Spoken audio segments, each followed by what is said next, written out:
You're watching Praise TV, the Praise Channel, Pensacola Urban Network. Boy Mims Sr. I want to thank you also for tuning in to WBQP TV 12.8. Ladies and gentlemen, stay tuned. We have a very exciting episode right here that's going to be live on Praise TV, WBQP TV 12.8. Stay tuned. You're watching Praise TV, the Praise Channel, Pensacola Urban Network. TV, WBQP TV 12.8 on the Gulf Coast. I'm your host, Robin Richard. We have a fantastic program for you all around light. I am so excited that this conversation is happening and that the people who are bringing it to you are absolutely no strangers to doing good work, doing great community work. I am excited to have as our guest today Pastor Sharon Jones, co-pastor at Freewill Ministries, and we also have Zach Brantley with the American Red Cross and Shatia Nosu with the American Red Cross as well. So we're going to have a great conversation about an upcoming event. And even past that, it's a great opportunity to see how you can be involved, just like Freewill Ministries is, how you can be involved in giving blood to the community. So welcome, everybody. Glad to have you on today. Good morning, Pastor Sharon. Good morning, Robin. I am so excited that y'all are embarking on this. Freewill has been doing amazing work in the community, and we've talked about that on the station over the last year, the great work that Freewill has been doing, and you just celebrated an anniversary. But now this is something that's really purposed out to help the community in times of good health. So talk about this blood drive that you have coming up on January 11th. Yes, thank you for the opportunity, Robin. We have a blood drive on January the 11th coming up. It will be January the 11th from 10 to 2 at Freewill Ministries, and Freewill Ministries is located 836 West Michigan Avenue, Pensacola, Florida.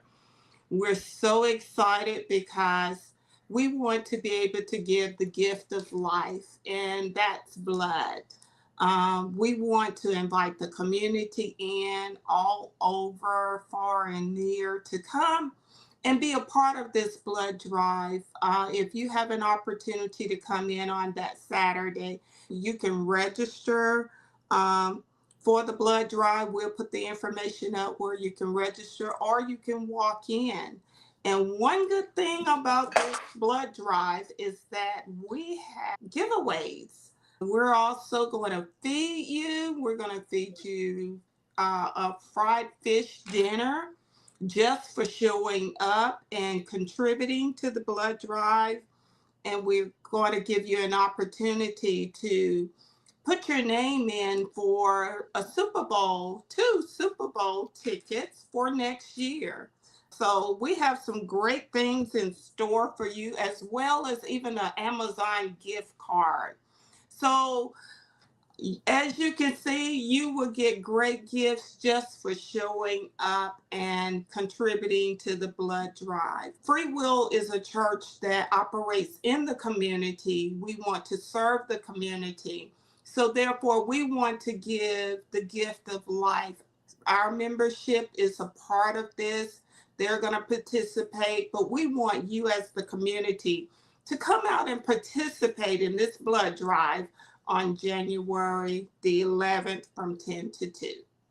There's a lot of value. I appreciate that you started with the life, this opportunity for people to give life. There's a lot of value in what they're getting in return for not only this amazing knowledge that you're helping to save someone's life or preserve someone's life, but also this other values. And I'm going to bring Zach in here, that you're getting this great information about health and wellness and your impact in the community. And please notice, I did say that you're getting those Super Bowl tickets because I'm going to win that. I'm just putting that out in the universe. But I'm gonna win. I'm gonna be doing the wave. I don't even know who's playing, but I'm gonna be doing the wave. I'm just saying, y'all can come on out and try to win. Doesn't even matter. We just want to be there. I do.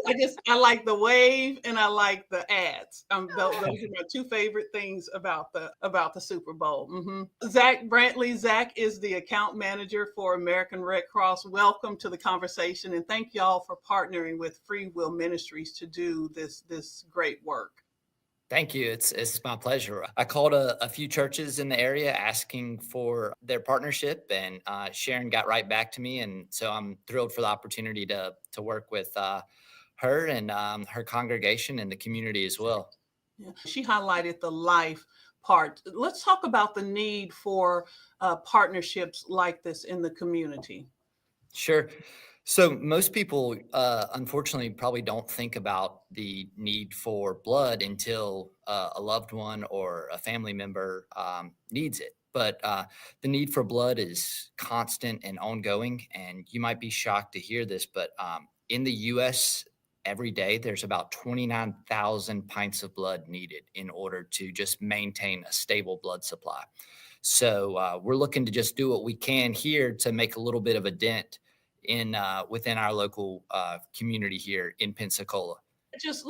That's an astounding number. Is that just that's just in a normal, so that's like for normal medical procedures and health concerns and things like that? You're not talking about what we're all as a nation now experiencing, this tragedy in New Orleans. And then we just came out of hurricane season where you have these disasters and things that pop up as well. Is this just on a normal day is 29,000 pints? Yep, that would be assuming nothing be out of the normal going on, just 29,000 pints. I have a buddy that just the other day, his daughter was getting some spots around her eye. They went to the doctor and they had to be rushed to the hospital to get platelets for her because her blood wasn't clotting properly. So there's stuff that goes on behind the scenes every day that we're not seeing that is causing people to need blood just beyond car accidents and maybe a woman hemorrhaging after labor. There's all kinds of reasons that people need blood every day. And if I like to break that down on a state by state level, Florida,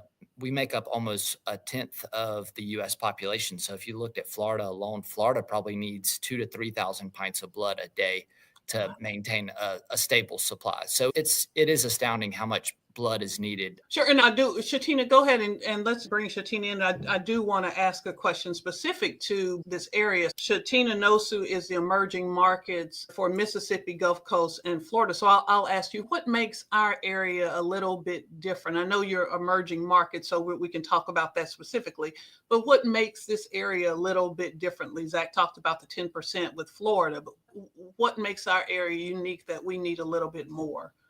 Not just a little bit more, but when we talk about the need for increasing our diversified donor base for patients with sickle cell disease, that's pretty much where the challenge is and the challenges lie, because we're talking about a health disparity, whether it's sickle cell disease or leukemia or cancer that needs blood transfusions on a regular basis. When we're talking about the number of units or pints of blood that's needed just for the normal day-to-day, we break that down to the individual that may need those genetic matches. With sickle cell disease, that's a genetic blood disorder that mostly affects African Americans and other minority groups. And with that, what makes it so unique is that the genetic matches is which makes a difference, is what is needed for patients with sickle cell disease. She may get a transfusion this month, but that's on a regular basis to get a transfusion once every 4 weeks or once every couple of months. And having that continuous blood supply for those of diversity or those with sickle cell disease makes it even more impactful when we're talking about what's happening in the community in Pensacola specifically for those hundreds and thousands of patients with sickle cell disease that may need transfusions more than just on the monthly basis, but some may need it a yearly basis. But it just depends on that patient. And it depends on those genetic matches. And that's what makes a difference. And that's what makes this particular blood drive even more unique in it being more of a diversity donor base, more African Americans that are needed to make sure that we have those matches for these patients specifically with sickle cell disease. There There was a program a few years ago. We have the local sickle cell disease association here. And if you haven't met Walter Wallace, he's absolutely incredible and a staunch proponent, a passionate proponent for making people aware of sickle cell. And so they brought in a group from Texas of African American dentists, and they wanted to educate people about the need for awareness, because when someone with sickle cell, if I recall right, someone with sickle cell goes in for a simple tooth cleaning or something like that, they may be more apt to bleed. And if they do bleed, the blood, because of the sickle cell trait, may not do whatever blood cells normally do to stop. They may experience some additional abnormalities during just a simple tooth cleaning. So they were talking about the need for African Americans to donate blood as well. Yes. It's such a need. And yes, Mr. Wallace has been amazing. His knowledge is so impactful for the community. And that's one thing that we do with the Red Cross. For my position specifically, is providing education and awareness about sickle cell disease, about this health disparity. The conversation is gone void, but then once we start talking more about it, then people say, oh yes, I had a cousin who had sickle cell disease. Oh, I have the trait. Can I donate if I have the trait? And so the conversation gets started once again, because this is an ongoing illness and it does not go away. This is something that you were born with. So when we are having these blood drives and increasing this education and increasing the awareness, not just about sickle cell, but about the stigmas that go along with African Americans donating blood. Oh, I'm diabetic. Can I donate? Yes, you can. I have COVID. Can I donate if I had COVID before? Yes, you can. So it's so important to do the education as we're going along having these blood drives, because knowledge is power. That's right. And applied knowledge, I always say applied knowledge is powerful. So you can have the knowledge, but let's put it in motion. And January 11th, what Freewill Ministries is doing gives people an opportunity to apply that knowledge. So let's stay with that. Not Zach or Shantia, either one of you can answer. Who can donate blood? What are those age requirements or health requirements that are necessary for someone to donate? Freewill Ministries is a family-oriented church. I can imagine a whole family coming there and having I'll call it a donation party, but coming as a family and donating. Who can donate? Sure. So I'll speak to that. I think most people are eligible to donate. So you need to be 17 plus years of age to donate. That's one of the main requirements. And one of the main things that defers people is medications they're on. And I can't possibly go through the whole list of medications, but we do ask that people, before they come to the blood drive, if possible, that they go to redcrossblood.org /rapid pass to complete their health screening questions before they come. And in doing that, they'll be asked a lot of questions about their medical history. And if they have any questions about their medication, they can call the number that they'll be prompted to on that website. So I guess all that to say, if you're 17 years and up, even if you have high blood pressure, high cholesterol, we have certain ranges on those, and they'll check your blood pressure. They'll check your resting heart rate when you're at the drive. There's no weight maximum on donating blood. You said that because we just all came out of Christmas and Hanukkah and Kwanzaa. And so we have a little bit of extra love on us right now. So sure. I appreciate you saying that, because I was about to stock up on some apple cider vinegar, Pastor Sharon, just to make sure. And then Shatina, did I miss anything on things to know about who can and can't donate? The only other thing I would like to add is a lot of times for African American women, our iron is low. So now is the time to start eating the right foods, increasing your iron intake, take multivitamins or iron supplements, eating more protein-rich foods, more cereals, and those sort of things, because we're checking your blood pressure and we're checking your hemoglobin. And a lot of times, because our range is often lower than the norm, that may defer you from not donating as well. So I encourage to make sure everyone. I want to talk about the wellness checks, but then who should not give blood? But I do want to come back, because I want to come back to those wellness checks. Who should not give blood? I would say that really, unless you're just not feeling well that day, you should give it a try. If you're not feeling well that day, I know it's cold and flu season right now. So if you're feeling under the weather, we recommend you not donate blood. But if you're feeling healthy, we think you should give it a try. I And, view and it. you do a wellness check prior to the donor giving blood, correct? Yep. So they're going to have their temperature taken, their iron and blood pressure checked. And that is, if you come to donate, we hope that it won't be the first time you come donate. So we recommend you download the Blood Donor app. And what's really cool is this will keep a log of what your health history stats were. So it'll show what your blood pressure, your iron, and your temperature were when you donated blood. And it'll also show you where your blood goes. So what hospital it gets sent to after you donate. So you'll know where you made an impact. But furthermore to that, if you come donate again in the future, then you'll be able to compare those health screening data points like your iron and blood pressure and temperature. You'll be able to see what they were compared to last time. So it'll give you a running log of your health history. So this time we're having fried fish. Look, I'm sure we could put a little spinach in there. How about that?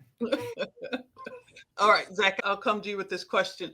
If for some reason I can't give blood, what are the other opportunities? So I'm going to be there. I'm going to find out that I can't give blood on January 11th, but I came with my whole heart intending to help people. And as Pastor Sharon said, to help provide life. And so what are some other ways that I can participate with American Red Cross? Sure. Yeah, we always need volunteers. For every paid employee, such as myself and Shatina, there's probably more volunteers than there are paid employees. And that's what keeps the Red Cross and our mission afloat and cost effective. So if someone wants to be a part of the Red Cross, but maybe can't donate blood, you can volunteer. And if Miss Sharon, you can reach out to her and ask for my contact info, but you can also just go online and find that. I would encourage, as it pertains to this blood drive, if you would like to be involved in this blood drive, but think that you might not be able to donate blood, invite a family friend, or as you said earlier, make this a family affair. And if you recruit one person to come donate blood, you will have made a big impact. And you're getting something for it too. So besides this amazing heartfelt movement, heartfelt knowledge that you're helping someone that could eventually be a family member, it could be, someone that you don't even know traveling through Florida and they find themselves in need. You're going to get something back from that. So Pastor Sharon, let's go back to those gifts that I'm super duper excited about. Okay, Robin. The gifts are, and I think they are just very nice gifts. First and foremost, to feed you is one. We will be feeding you fish plus sides on that particular day. You will also receive an Amazon gift card on that day via website, via email, excuse me. And then you will get an opportunity to have your name placed in a drawing for two, not one, but two tickets to the 2005 Super Bowl. And that alone by itself, you all know the cost of those tickets. So that alone by itself is just awesome. So we have some great things planned for you on that particular day, just for you coming out and volunteering to give blood. So they'll have a meal, then they can use that $20 gift certificate to go buy them a new outfit, and then they go to the Super Bowl. That's all I'm saying. Knowing that they've done good along the way. You do good, you get a meal, you get $20, you go buy you an outfit, so the dollar circulates in the community. Robert Hill would want us to say that. Vernon Watson and Troy Beams would want us to keep that dollar circulating in the community. And then you go to the Super Bowl. I'm just saying, this is a hit. I love it. I love it how you put that package together. We're still giving back to the community. That's right. In the community. That's right. We just came out of Kwanzaa, cooperative economics. It's a good reminder. So let me stay with you, Pastor Sharon. Why is it important for you? You said that this is the church's first time doing this. Why was it important for the church, for you, for Bishop Paul to say yes? Oh, Robin, I'm so glad you asked. When we were asked to do this, it hit home for me just a couple of years back. My brother was hospitalized and he went through an emergency surgery and he needed 14 pints of blood. And to me, that's a lot. at one time, 14 pints of blood. And I did not realize until then how important it was to give back, give blood for the need, for those who may need. And when he needed, it was available, which I thank God that it was available because it was a life or death situation. Because of that, I feel that I need to give back. That's a personal thing. I feel I need to give back because somebody else gave. For that reason, I immediately, when Zach came to me, called me, I immediately said yes because it was real. It hits. That's powerful. I just, it made me think during COVID, I think the number was over 1 million people that we lost, and the health requirements or the medical needs during that time were enormous. It seems to me, I recall that was one thing that was that was needed, that went lacking, was those blood donations. When this critical mass time when we most need it, as Pastor Sharon said, for her brother, it was available, but oftentimes we may find ourselves in a situation of lack. So is that another reason why it's important to, as you said, that having that continuous blood supply? Yes, but blood has a shelf life on it. The shelf life of blood is 42 days. Of course, you can keep rice and other things in your pantry for a long time, but milk and eggs and those things, if you don't use them, you lose them. So that's why the need for blood is ongoing. And especially right now, we just had Thanksgiving, Christmas, and New Year's, 3 major holidays within 40 days of each other. And unfortunately, a lot of people don't think to give blood around those times because we're all caught up in the holidays. So usually when January rolls around, our blood inventory is getting very low to where we're getting close to emergency levels. It's oftentimes in January we go into an emergency shortage, and they base that off our inventory levels. So this is a wonderful time for a blood drive coming off of the holidays. We can keep the giving season alive, but we can do our part to just make sure that those inventory levels are rebuilt after a holiday season in which a lot of people weren't giving blood.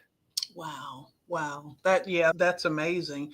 Let me get in this last thing, and then I want to come back to you both for last blood. I need to make a confession since we have Pastor Sharon on here. Now, listen, she ain't my pastor, but she my friend. I'm gonna do this, and I know this isn't going anywhere. I'm gonna ask. Zach, I faint at the sight of needles. I've heard it all. Let me let me process that. I turned my head. Now I will get a vaccine. The Lord promised me 120 years, so I'm trying to do my part. So what can I do to help you help me? What can I do? Do I need to do some yoga mantras, or what do I need to do to get ready to help y'all? I would say for me, I don't look, I've given blood probably 40 times now, and I never You look. balling, huh? You balling. Okay, go ahead. No, not trying to brag, just saying I've never gotten to where I'm super comfortable with it. I do it, but I look away and try to engage in a conversation with somebody when I know that the nurse is about to stick me. And it really is just a pinch. If you just pinch your skin, that's what it feels like. And if you're caught up in a conversation with the person who's donating blood on the bed right beside you, when you know that time is coming soon, and you just tell your nurse, hey, I don't want to know, just do it, and I'm going to be caught up in my conversation.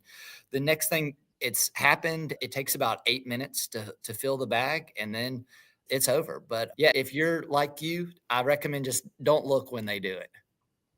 If I had a fish sandwich in one hand and then y'all doing the blood in another, that would take my mind off of something. That might be what you need to do then. But yes, I'm just trying to make this confession. If I have I'm from Arkansas. In the country, we say sandwich. So if I have the fish sandwich in one hand and then I have a conversation with somebody, is there somebody next to me? I'm not in this by myself, right? Correct. There'll probably be 3 or 4 beds out at a time. All right. So we'll just get the fish sandwiches rolled up. I take mine with hot sauce and mustard, Pastor Sharon. And then I'm eating my sandwich, and 8 minutes later, I'm done. And I have helped countless numbers of people. Yes, ma'am. Wow. And then I'm going to the Super Bowl. I hope somebody from this drive gets it. I guess we should say I may be going to the Super Bowl. So if there are any lawyers going to be listening to this, we're going to say I may be going to the Super Bowl. I have That's a chance to go to the Super Bowl, but I'm definitely getting a fish dinner. I'm definitely getting this $20 Amazon, and I'm definitely doing good because of Freewill Ministries and American Red Cross. We just want to invite the community at large to come out and contribute, give, donate your blood for a good cause. As you heard so many times, that it only takes a few minutes to give the gift of life. So let's do that. This is a new beginning. This is a new year. We're going to start the year off giving. So we encourage you to come out to Freewill Ministries, 836 West Michigan Avenue in Pensacola, Florida, and donate blood for a good cause. And they can go to the American Red Cross at redcross.org and use the sponsor code Freewill to do that rapid pass that he talked about. Zach, what are your final words to people to encourage them to come out? Sure. Yes. I always say it's just a pinch, and it's quick, and it makes a big impact. It's a way to make an impact without, a lot of us don't want to contribute money towards a cause. Maybe money's tight, but this is a way we can give back. Your body's going to replenish the blood quickly, and it's making a way bigger impact than money would make. And to reiterate on the appointments, www.redcrossblood.org. And then at the top right, there's going to be a place to enter in a zip code or keyword. You can enter in the zip code, or you can type in Freewill. And we encourage appointments, but if you don't know when you can come, we will take walk-ins as well. And then the morning of the drive, you can complete your health screening questions before coming by. You can just Google Red Cross Rapid Pass. You heard it. Freewill Ministries and American Red Cross have teamed up to bring this great opportunity for you to give life and to get amazing things in return, the most of which is the knowledge that you're helping someone. It could be someone right in your own family. It could be your neighbor, and you never know when that help is necessary. So we are grateful to Freewill Ministries and to American Red Cross for doing this blood drive on Saturday, January the 11th, 2025, from 10 a.m. to 2 p.m. at their campus location at Freewill Ministries. And you can pre-register, as Zach said, you can pre-register for the Rapid Pass. This is a great way to start. So on behalf of Praise TV, WBQP 12.8, we thank you, Pastor Sharon with Freewill Ministries. Thank you, Zach Brantley with American Red Cross. And thank you, Shantia Nosu. We lost her, but before she left, she gave us some great information. So thank you all for coming together to do this. This is what, when you're saying we're putting this faith in action, this is it. So we hope to see you there on Saturday, January 11th for the Freewill Ministries Blood Drive.